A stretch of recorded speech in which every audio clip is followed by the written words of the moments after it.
हिंदुस्तान की पार्लियामेंट के 2 एमपीज ने हमें सुअर कहा है। हम आपको सुअर नजर आते हैं?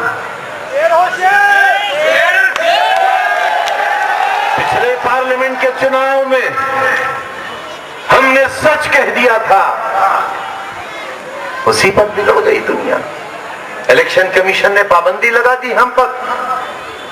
अब खुलेआम हमें जलसों में मारने की धमकी दी जाती है, हमें सुअर तक पुकारा जाता है। मगर हमने जवाब में उनको कोई कड़वी बात नहीं कही है। आदम ना होते तो हवा बेकार, हवा ना होती तो आदम बेकार। ये सारी कायनात अल्लाह ने औरत और मर्द से ही तैयार की है। जो मर्द 7 फेरे अग्नि के लेने के बाद अपनी बीवी को अपने साथ न रखे, उसे बेटियों के अधिकार के लिए जबान खोलने का कोई ऐलान कर दो,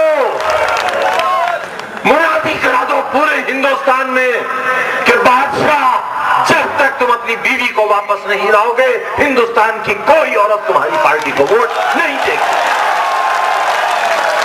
अभी आए थे रामपुर के पास, बोले मेरा क्या है, मैं तो फकीर हूं।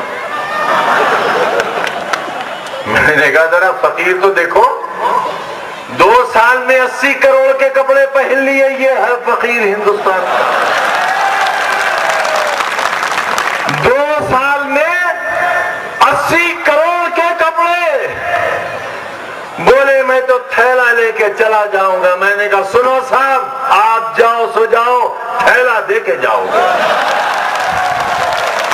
थैला नहीं ले जाने देंगे। इसमें अंबानी है, इसमें अडानी है, इसमें जहाज का किंगफिशर का मालिक विजय माल्या है। हिंदुस्तान की जनता को उसे देकर जाओगे।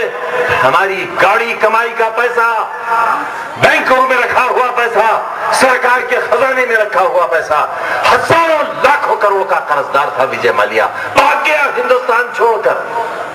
अदालत ने वारंट जारी किया और कहा हुकूमत से, दुनिया में जहां है पकड़ के लाओ इसे।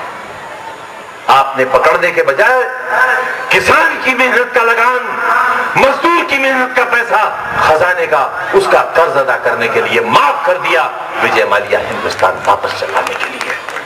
शर्म आनी चाहिए आपको। पूरे दिन देख रहा है हिंदुस्तान।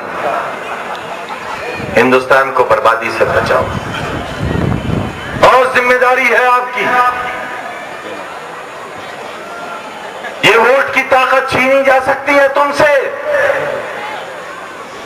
कल जो भागवत जी ने बयान दिया है, हम उसकी कड़ी भर्त्सना और मजम्मत करते हैं। हिंदुस्तान को तोड़ने वाला बयान है। भागवत जी, हिंदुस्तानी बनो, बापू के हत्यारे, इल्जामात को धो अपने माथे से।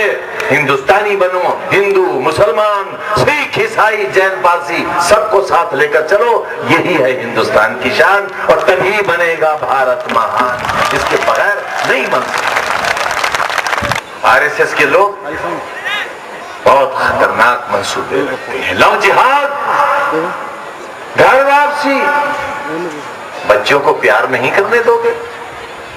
तुम ब्याह नहीं करते हो तो इन्हें ब्याह नहीं करने दोगे? क्यों नहीं करने दोगे ब्याह इन्हें? मुख्तार अब्बास को क्यों ब्याह करने दिया भाई तुमने? उनकी भी घर वापसी कराओ। और एक साहब और हैं बहुत बड़े, उनका नाम है सुब्रमण्यम स्वामी। केंद्र सरकार में वजीर रह चुके हैं, सुप्रीम कोर्ट के बहुत बड़े वकील हैं, राज्यसभा के भाजपा से मेंबर रहे। वो कहते हैं देश के सारे मुसलमान गद्दार हैं सिवाय 2 लोगों के। एक उनकी बेटी का मुसलमान शौहर और दूसरा उस शौहर का बाप। कहते हैं मेरे अपनी बेटी मुसलमान के घर में है तो वो सेकुलर, बाकी सारे मुसलमान गद्दार।